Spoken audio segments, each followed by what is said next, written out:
The world loves Santa Claus.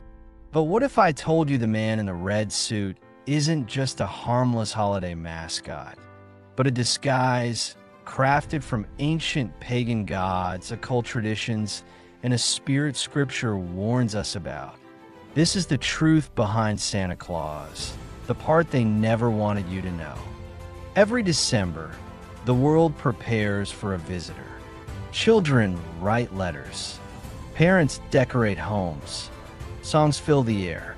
And in millions of houses across the earth, a story is told about a man in red who sees everything, knows everything, and rewards or punishes based on a list. His name is Santa Claus. But who really is Santa Claus? Where did he come from? Why does the entire world embrace him with such passion? And why does his story mirror spiritual truths found nowhere in Scripture, yet somehow influences almost every Christian home? Today, we're pulling back the curtain, because Santa Claus didn't originate from the Bible. He didn't come from Yahuah, and his story, once fully revealed, points not to innocence and joy, but to ancient spirits, pagan deities, and a crafted deception that has shaped generations. To begin, we must acknowledge a hard truth. Santa Claus is not found in Scripture. Not his name, not his story, not his abilities. Nothing about him comes from the word of Yahuah.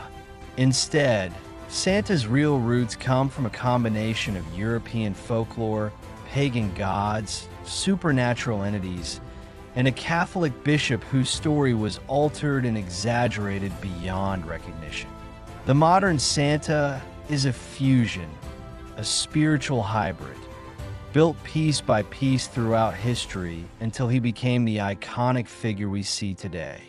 Let's start with the oldest root, Odin, the one-eyed chief god of Norse mythology. Odin was described as a bearded old man, wearing a cloak, traveling through the skies on an 8-legged supernatural horse named Sleipnir. During the pagan festival Yule, the same Yule that still names Christmas songs today, Odin would lead the wild hunt, a ghostly parade through the sky. Children would leave boots filled with food for Odin's horse, and in return, Odin would leave gifts or blessings. Pause and think. Sound familiar? A bearded man, supernatural travel through the skies, children leaving out offerings, receiving gifts in return. This is Santa Claus, centuries before Santa existed. But Odin wasn't the only influence. In ancient Rome, during the festival Saturnalia, ruler Saturn was honored with gift-giving, feasting, drunkenness, and societal reversal. Saturn was associated with time, chaos, and mischief, themes still embedded in Christmas culture. Then there was Krampus in Alpine tradition, a horned, demonic creature who traveled with Saint Nicholas, punishing children. Santa and Krampus were literally a pair, one rewarding, one punishing. And this pairing echoes the same duality found in pagan mythologies worldwide. Spirits who bless and curse, appear in winter, and judge behavior. Centuries later, the Catholic Church adopted the legend of a monk named Nicholas of Myra, who became Saint Nicholas. But the stories of Nicholas were wildly exaggerated, later claiming he performed miracles, flew through the air, and possessed supernatural knowledge.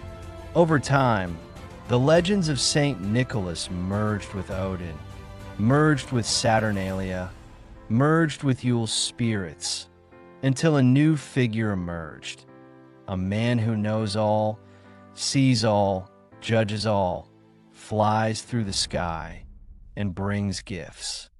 That figure is Santa Claus. Now here's where it becomes spiritually dangerous.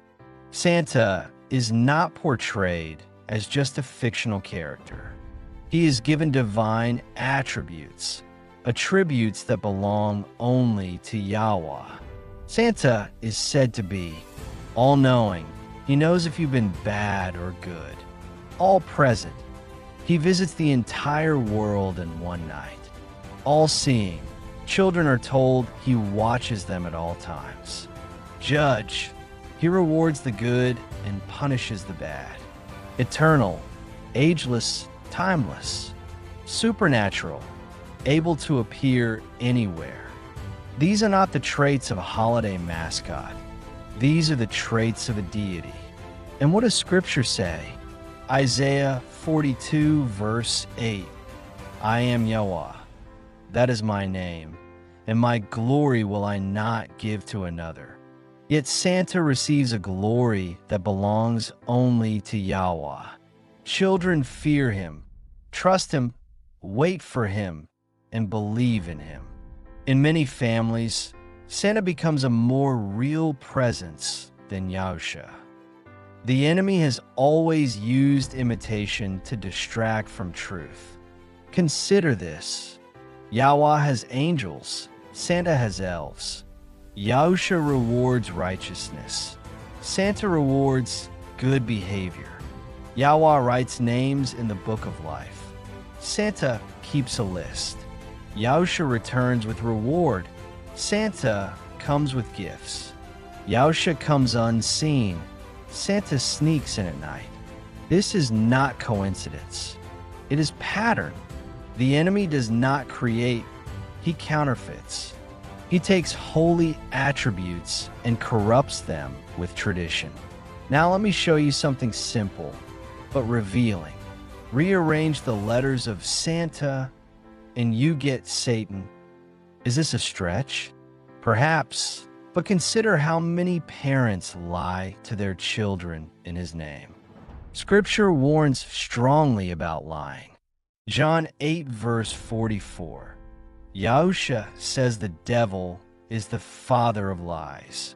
And yet millions of parents tell their children a story they know is false, convincing them a supernatural being is watching them, rewarding them, judging them. This isn't harmless. It conditions children to believe in magic, spirits, and supernatural reward outside of Yahuah. Santa's red suit with white trim is not from the Bible. It's from old European shamanic traditions. Ancient shamans wore red and white garments made from Amanita muscaria mushrooms, the famous red and white magic mushroom. They consumed the mushrooms to enter trance states and travel spiritually. These shamans gave gifts of dried mushrooms, entered homes through chimneys because snow blocked doors, and hung mushrooms by the fire to dry, just like stockings. This is where Santa's suit, his colors, and his chimney entry originate. Even the reindeer have pagan roots. In Norse myth, reindeer were sacred animals to Odin, connected to magic and winter rituals. Their role in shamanic travel turned into Santa's flying reindeer. The modern American image of Santa, fat, jolly, red-suited, glowing with warmth, was created by Coca-Cola in the 1930s for advertising. This means very plainly, the Santa we know today is not ancient, not biblical, not holy, not historical. He is a marketing character built on pagan foundations. Scripture is clear. Jeremiah 10, verse 2. Thus saith Yahuah, learn not the way of the heathen. Ephesians 5, verse 11. Have no fellowship with the unfruitful works of darkness, but rather reprove them. 1 Thessalonians 5, verse 22. Abstain from all appearance of evil. Santa may look harmless. He may seem joyful, but his roots, symbolism, and attributes are not. Yahuah does not call darkness light. He does not call deception harmless. He does not call imitation holy. You don't need Santa to have joy. You don't need Santa to bless your children. You don't need Santa to create memories. Yahuah is the giver of every good gift. James 1 verse 17 says, "Every good gift and every perfect gift is from above, and cometh down from the Father of lights." Not the North Pole. It's time to return honor where honor belongs, to Yahuah. It's time to teach children the truth, not a magical replacement spirit. It's time to expose darkness, not romanticize it. And it's time to lift Yahuah above every tradition. If this message opened your eyes today, don't let it end with you. Share this video so more people can learn the truth. Like, comment, and subscribe to keep spreading teachings that restore the names of Yahuah and Yahushua. Tell me in the comments, what part shocked you the most? May Yahuah protect you, guide you, and lead you into all truth.